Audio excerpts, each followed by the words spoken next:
Hello my dear students, ಹೇಗಿದ್ದಾರೆ ಎಲ್ಲರೂ? Welcome to Pallavi tutorials. ಮಕ್ಕಳೇ, 2025-26ನೇ ಸಾಲಿನ ವಾರ್ಷಿಕ ಪರೀಕ್ಷೆ ಎಕನಾಮಿಕ್ಸ್ ಅರ್ಥಶಾಸ್ತ್ರಕ್ಕೆ ಸಂಬಂಧಪಟ್ಟಾಗೆ 4 ಅಂಕದ ಬಹುಮುಖ್ಯ ಪ್ರಶ್ನೆಗಳು ಯಾವುದು ಅನ್ನೋದನ್ನು ಕೊಟ್ಟಿದ್ದೆ ಮಕ್ಕಳೇ. ಆ ಒಂದು ವಿಡಿಯೋದಲ್ಲಿ ಹೇಳಿದ್ದೆ 4 ಅಂಕದ ಪ್ರಶ್ನೆಗಳು ಲಿಸ್ಟನ್ನು ಕೊಟ್ಟಿರ್ತೀನಿ. ಅದಕ್ಕೆ ಉತ್ತರವನ್ನು ಒಂದೊಂದು ವಿಡಿಯೋದಲ್ಲಿ ಒಂದೊಂದು ಪ್ರಶ್ನೆಗೆ ಹೇಳ್ತಾ ಹೋಗ್ತೀನಿ. ಕಾರಣ, ಕೆಲವೊಂದು ಪ್ರಶ್ನೆಗೆ ವಿವರಣೆ ಅಗತ್ಯ ಇರುತ್ತೆ, ಕೆಲವೊಂದು ಪ್ರಶ್ನೆಗೆ ವಿವರಣೆ ಅಗತ್ಯ ಇರಲ್ಲ. ಕೊಟ್ಟಿರುವಂತಹ 4 ಅಂಕದ ಅಷ್ಟೂ ಬಹುಮುಖ್ಯ ಪ್ರಶ್ನೆಗಳಲ್ಲಿ ತುಂಬಾ ಇಂಪಾರ್ಟೆಂಟ್ ಆಗಿ ಕೇಳುವಂತಹ ಪ್ರಶ್ನೆ ಯಾವುದು, ಅದಕ್ಕೆ ಉತ್ತರಗಳೇನು ಅನ್ನೋದನ್ನು ಹೇಳ್ತೀನಿ ಅಂತ ಹೇಳಿದ್ದೆ. ಆಲ್ರೆಡಿ ಒಂದು ಪ್ರಶ್ನೆಗೆ ಉತ್ತರವನ್ನು ಹೇಳಾಗಿದೆ. ಸೂಕ್ಷ್ಮ ಅರ್ಥಶಾಸ್ತ್ರ, ಸಮಗ್ರ ಅರ್ಥಶಾಸ್ತ್ರ ನಡುವಿನ ವ್ಯತ್ಯಾಸ ಯಾವುದು ಅಂತ ಹೇಳ್ಕೊಂಡು ಕೇಳ್ತಾರೆ. 4 ಅಂಕವನ್ನು ಈಸಿಯಾಗಿ ತಗೊಳ್ಬಹುದು ಅಂತ ಹೇಳಿದ್ದೆ. ಆ ಒಂದು ಪ್ರಶ್ನೆಗೆ ಉತ್ತರವನ್ನು ಕೊಟ್ಟಿದ್ದೀನಿ. ವಿಡಿಯೋನ ವಾಚ್ ಮಾಡಿ ಮಕ್ಕಳೇ. ಇಲ್ಲಿ 2ನೇ ಬಹುಮುಖ್ಯ ಪ್ರಶ್ನೆ ಇವಾಗ ಕೊಡ್ತಾ ಇರುವಂಥದ್ದು, ಬಂಡವಾಳ ಖಾತೆಯ ಪಟವನ್ನು ಚಿತ್ರಿಸಿ. ನೋಡಿ, ಇಲ್ಲಿ ಯಾವುದು ಮಾರ್ಕ್ ಆಗಿದೆಯೋ ಅದು ಆಲ್ರೆಡಿ ಅಪ್ಲೋಡ್ ಮಾಡಿದ್ದೀನಿ ಅಂತ ಅರ್ಥ. 4 ಅಂಕದ ಲಿಸ್ಟಲ್ಲಿ ಒಂದೊಂದು ವಿಡಿಯೋದಲ್ಲಿ ಒಂದೊಂದು ಕ್ವಶನಿಗೆ ಉತ್ತರ ಹೇಳ್ತಾ ಇದ್ದೀನಿ. ನೀವು ಅದೇ ರೀತಿ ಕಲ್ತ್ಕೊಂಡು ಹೋಗಬೇಕು. ನಾವು ಒಂದೊಂದು ವಿಡಿಯೋ ಅಪ್ಲೋಡ್ ಮಾಡ್ತಿದ್ದಾಗಲೇ ನೀವು ಕಲ್ತ್ಕೊಂಡು ಹೋಗ್ಬಿಟ್ರೆ 4 ಅಂಕ ನೀವು ಕಲ್ತಾಗೇ ಆಗೋಯ್ತು. ಇನ್ನು ಲೆಕ್ಕಗಳು ಇಂಪಾರ್ಟೆಂಟು, ನೆನಪಿರಲಿ. ಆ ಲೆಕ್ಕಗಳನ್ನೆಲ್ಲ ನೀವು ಕಲ್ತ್ಕೊಂಡಿರ್ತೀರಿ, ನಾನು ಕೂಡ ಹೇಳ್ಕೊಟ್ಟಿದ್ದೀನಿ. ಓಕೆನಾ? ಸೊ ಇವಾಗ 2ನೇ ವಿಡಿಯೋ ಅಲ್ವಾ? ಫಸ್ಟು ಸೂಕ್ಷ್ಮ ಅರ್ಥಶಾಸ್ತ್ರ, ಸಮಗ್ರ ಅರ್ಥಶಾಸ್ತ್ರ ಕಲ್ತ್ಕೊಂಡ್ರಾ? ಓಕೆ. ಈಗ ಬಂಡವಾಳ ಖಾತೆಯ ಪಟವನ್ನು ಚಿತ್ರಿಸಿ ಅಂತ ಕೇಳ್ತಾರೆ. ಏನಿಲ್ಲ ಮಕ್ಕಳೇ, ಒಂದು ಡಯಾಗ್ರಾಮ್ ಬರೆಯೋದಷ್ಟೇ. ಈಸಿಯಾಗಿ ಬರಿಬೋದು, ಕರೆಕ್ಟಾಗಿ ಕಲ್ತ್ಕೊಳ್ಳಿ. ಈಗ ನಿಮಗೆ ಡೌಟು, ಮೇಡಮ್ ಬಂಡವಾಳ ಖಾತೆಯನ್ನು ಕಲ್ತ್ಕೊಂಡ್ರೆ ಅದು ಗ್ಯಾರಂಟಿ ಕ್ವಶನ್ನ? ಇಲ್ಲಿ ನೋಡಿ, ಬಂಡವಾಳ ಖಾತೆ ಅಥವಾ ಚಾಲ್ತಿ ಖಾತೆ, ಹೀಗೆ ಹೇಳ್ಬೋದಾ ನಿಮಗೆ?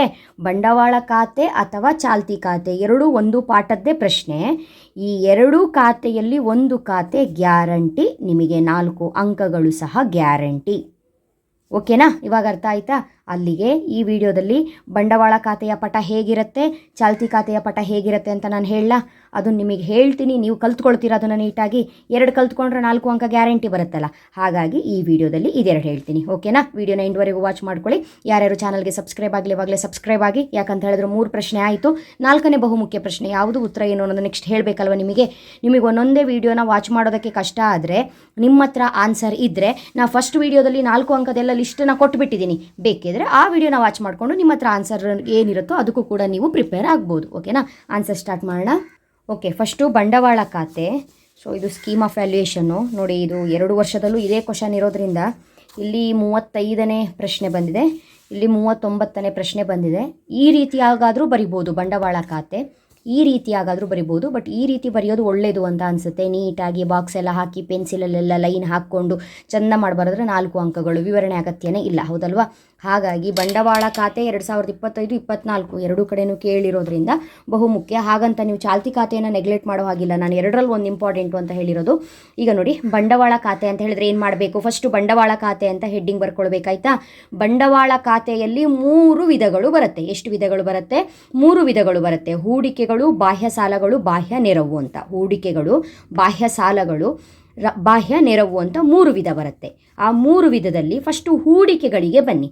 ಹೂಡಿಕೆಗಳಲ್ಲಿ ಮತ್ತೆ 2 ವಿಧ, ನೇರ ಹೂಡಿಕೆ, ಖಾತೆ ಹೂಡಿಕೆ. ನೀವು ಹಾಗಾದರೂ ಬರಿಬೋದು, ಅಥವಾ ಪೋರ್ಟ್ಫೋಲಿಯೋ ಹೂಡಿಕೆ ಅಂತ ಬರಿಬೋದು. ಬಟ್ ಇದು ನೆನಪಿರುತ್ತೆ ನಿಮಗೆ, ನೇರ ಹೂಡಿಕೆ, ಖಾತೆ ಹೂಡಿಕೆ. ಅಲ್ಲಿಗೆ ಹೂಡಿಕೆಗಳಿಗೆ ಮುಗಿತಾ? ಬಂಡವಾಳ ಖಾತೆಯಲ್ಲಿ 3 ವಿಧ, ಹೂಡಿಕೆಗಳು, ಬಾಹ್ಯ ಸಾಲಗಳು, ಬಾಹ್ಯ ನೆರವು. ಹೂಡಿಕೆಗಳಲ್ಲಿ 2 ವಿಧದಲ್ಲಿ ನೇರ ಹೂಡಿಕೆ, ಖಾತೆ ಹೂಡಿಕೆ. ಇದಿಷ್ಟು ಮುಗಿತಾ? ಇದಾದ್ರ ಮೇಲೆ ಬಾಹ್ಯ ಸಾಲಗಳು, ಬಾಹ್ಯ ನೆರವು ಏನಿದೆ ಅದಕ್ಕೆ ಉದಾಹರಣೆ ಡೈರೆಕ್ಟಾಗಿ ಬರೀರಿ. ಅದರಲ್ಲಿ ಯಾವುದೇ ರೀತಿ ವಿಧಗಳಿಲ್ಲ. ನೇರ ಹೂಡಿಕೆಗೆ ಉದಾಹರಣೆ ಬರೀರಿ, ಪೋರ್ಟ್ಫೋಲಿಯೋಗೆ ಉದಾಹರಣೆ ಬರೀರಿ. ನೇರ ಹೂಡಿಕೆಗೆ ಉದಾಹರಣೆ ಯಾವ್ದು ಬರಿಬಹುದು? FDI ಬರಿಬಹುದು, ಈಕ್ವಿಟಿ ಬಂಡವಾಳ, ಪುನರ್ ಹೂಡಿಕೆಯ ಗಳಿಕೆಗಳು ಮತ್ತು ಇತರ ನೇರ ಬಂಡವಾಳ ಹರಿವು. ಇದರಲ್ಲಿ ಒಂದು 2 ಉದಾಹರಣೆಯನ್ನು ಬರೀರಿ. ಪೋರ್ಟ್ಫೋಲಿಯೋ ಖಾತೆಯಲ್ಲಿ FIL ಇದೆ. ನೆಕ್ಸ್ಟು ಸಾಗರೋತ್ತರ ನಿಧಿಗಳು ಬರೀರಿ. 2 ಆಯಿತಾ? ನೆಕ್ಸ್ಟು ಬಾಹ್ಯ ಸಾಲಗಳಿಗೆ ಉದಾಹರಣೆ ಬರಿಬೇಕಲ್ವಾ? ಬಾಹ್ಯ ವಾಣಿಜ್ಯ ಸಾಲಗಳು, ಅಲ್ಪಾವಧಿ ಸಾಲ ಅಂತ ಬರೀರಿ. ಬಾಹ್ಯ ನೆರವಿಗೆ ಉದಾಹರಣೆ ಬರಿಬೇಕಲ್ಲ? ಸರ್ಕಾರದ ಅನುದಾನ, ನೆಕ್ಸ್ಟು ಅಂತರ್ ಸರ್ಕಾರೀಯ, ಬಹುಪಕ್ಷೀಯ ಮತ್ತು ದ್ವಿಪಕ್ಷೀಯ ಸಾಲಗಳು. ಇದು ಬಂಡವಾಳ ಖಾತೆ. ಸೊ ಇದನ್ನು ಬಿಟ್ಟರೆ ಇನ್ನೊಂದು ಕೇಳೋದು ಯಾವುದು? ಚಾಲ್ತಿ ಖಾತೆ. ಚಾಲ್ತಿ ಖಾತೆ ನೋಡಿ, ಚಾಲ್ತಿ ಖಾತೆ ಅಂತ ಹೆಡ್ಡಿಂಗ್ ಹಾಕ್ಕೊಳ್ತೀರಿ, ಕರೆಕ್ಟಾ? ಅದರಲ್ಲಿ 3 ವಿಧ: ಸರಕುಗಳ ವ್ಯಾಪಾರ, ಸೇವೆಗಳ ವ್ಯಾಪಾರ, ವರ್ಗಾವಣಾ ಪಾವತಿಗಳು. 3 ವಿಧ ಬರುತ್ತೆ ಚಾಲ್ತಿ ಖಾತೆಯಲ್ಲಿ. ಸರಕುಗಳ ವ್ಯಾಪಾರ, ಸೇವೆಗಳ ವ್ಯಾಪಾರ, ವರ್ಗಾವಣಾ ಪಾವತಿಗಳು. ಸರಕುಗಳ ವ್ಯಾಪಾರದಲ್ಲಿ 2 ವಿಧ. ಸರಕುಗಳ ವ್ಯಾಪಾರ ನಿಮಗೆ ಗೊತ್ತಿರುತ್ತೆ, ಒಂದು ರಫ್ತು, ಒಂದು ಆಮದು. ಆರಾಮಾಗಿ ಬರೀಬಹುದು. ಸರಕುಗಳ ರಫ್ತುಗಳು, ಸರಕುಗಳ ಆಮದುಗಳು, ಇದು ಬರೀತೀರಿ. ಸೇವೆಗಳ ವ್ಯಾಪಾರದಲ್ಲಿ ನೋಡಿ, ನೆಕ್ಸ್ಟ್ ವರ್ಗಾವಣಾ ಪಾವತಿ ಇದೆಯಲ್ಲ, ಅದೇನು ಇಂಪಾರ್ಟೆಂಟಲ್ಲಿ ನೀವು ಬರೆಯೋದು ಕಲ್ತ್ಕೊಳ್ಳೋದು ಏನೂ ಇಲ್ಲ, ಒಂದೇ ಪಾಯಿಂಟ್. ವರ್ಗಾವಣಾ ಪಾವತಿಗಳು ಹೆಡ್ಡಿಂಗ್ ಹೊಂದಿದೆ ಅಂತ ಗೊತ್ತಾದ್ರೆ ಆಯಿತು. ವರ್ಗಾವಣಾ ಪಾವತಿಗಳಿಗೆ ಏನು ಉದಾಹರಣೆ ಅಂತ ಬರೀಬಹುದು. ಸೇವೆಗಳ ವ್ಯಾಪಾರದಲ್ಲಿ 2 ಬಹುಮುಖ್ಯವಾಗಿ ಬರುತ್ತೆ. ಒಂದು ನಿವ್ವಳ ಉತ್ಪಾದನಾಂಗ ಆದಾಯ, ಇನ್ನೊಂದು ನಿವ್ವಳ ಉತ್ಪಾದನಾಂಗೇತರ ಆದಾಯ. 2 ವಿಧ ಆಯಿತಾ ಸೇವೆಗಳ ವ್ಯಾಪಾರದಲ್ಲಿ. ಈಗ ನೀವೇನು ಮಾಡಿ, ನಿವ್ವಳ ಉತ್ಪಾದನಾಂಗ ಆದಾಯಕ್ಕೆ ಮತ್ತೆ 2 ವಿಧ ಬನ್ನಿ. ನೌಕರರ ಪರಿಹಾರದಿಂದ ಬರುವ ನಿವ್ವಳ ಆದಾಯ, ನಿವ್ವಳ ಹೂಡಿಕೆ ಆದಾಯ. ಉದಾಹರಣೆ ಬರೆದ್ರಿ ಯಾವುದಕ್ಕೆ? ನಿವ್ವಳ ಉತ್ಪಾದನಾಂಗ ಆದಾಯಕ್ಕೆ. ಅದೇ ರೀತಿ ನಿವ್ವಳ ಉತ್ಪಾದನಾಂಗೇತರ ಆದಾಯಕ್ಕೆ ಯಾವುದು ಬರೀಬೇಕು? ಬ್ಯಾಂಕಿಂಗ್, ವಿಮೆ, ಪ್ರವಾಸೋದ್ಯಮ, ಸಾಫ್ಟ್ವೇರ್, ನೌಕಾ ಸೇವೆಗಳು ಇತ್ಯಾದಿ. ಈ ರೀತಿ ಬರೀರಿ. ವರ್ಗಾವಣಾ ಪಾವತಿಗೆ ಡೈರೆಕ್ಟ್ ಆಗಿ ಉಡುಗೊರೆಗಳು ಅಥವಾ ಪಾವತಿಗಳು ಅಂತ ಉದಾಹರಣೆ ಬರಿಬಹುದು. ಚಾಲ್ತಿ ಖಾತೆಯಲ್ಲಿ 3 ವಿಧ: ಸರಕುಗಳ ವ್ಯಾಪಾರ, ಸೇವೆಗಳ ವ್ಯಾಪಾರ, ವರ್ಗಾವಣಾ ಪಾವತಿ. ವರ್ಗಾವಣಾ ಪಾವತಿಗೆ ಡೈರೆಕ್ಟಾಗಿ ಉತ್ತರ ಬರೆದು ಬಿಡಿ, ಇದು ಉದಾಹರಣೆ ಉಡುಗೊರೆ ಪಾವತಿಗಳು ಅಂತ.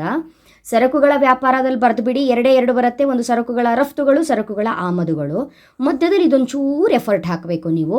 ಸೇವೆಗಳ ವ್ಯಾಪಾರದಲ್ಲಿ 2 ಬರುತ್ತೆ, ನಿವ್ವಳ ಉತ್ಪಾದನಾಂಗ ಆದಾಯ, ನಿವ್ವಳ ಉತ್ಪಾದನಾಂಗೇತರ ಆದಾಯ. ಅದಕ್ಕೆ ಉದಾಹರಣೆ ಬರ್ಕೊಳ್ತೀರಲ್ವಾ? ಸೊ ಇದಿಷ್ಟು ಕೂಡ ಇಂಪಾರ್ಟೆಂಟು. ನೆಕ್ಸ್ಟ್ ವಿಡಿಯೋದಲ್ಲಿ 4 ಅಂಕದ ಬಹುಮುಖ್ಯ ಪ್ರಶ್ನೆಯಲ್ಲಿ ಇನ್ನೊಂದು ವಿವರಣೆ ಇಲ್ಲದೆ ಇರುವಂತಹ ಗ್ಯಾರಂಟಿ ಕ್ವಶನು ಯಾವುದು ಅನ್ನೋದನ್ನು ಈಸಿಯಾಗಿ ಹೇಳ್ಕೊಡ್ತೀನಿ. ಅಥವಾ ಕೆಲವೊಂದು ವಿವರಣೆ ಇರುವಂಥದ್ದು ಬಹುಮುಖ್ಯವಾಗೇ ಇರುತ್ತೆ, 100% ಬರುವಂಥ ಕ್ವಶನ್ ಆಗಿರುತ್ತೆ. ಅದು ಯಾವುದು ಅನ್ನೋದನ್ನು ಹೇಳ್ತಾ ಹೋಗ್ತೀನಿ. ಕಂಟಿನ್ಯೂಸ್ ಆಗಿ ವೀಡಿಯೋಸ್ನ ವಾಚ್ ಮಾಡಿ ಮಕ್ಕಳೇ. ಓಕೆನಾ? ಮುಂದಿನ ವಿಡಿಯೋದಲ್ಲಿ ಮತ್ತೆ ಸಿಗ್ತೀನಿ. Thank you. All the best.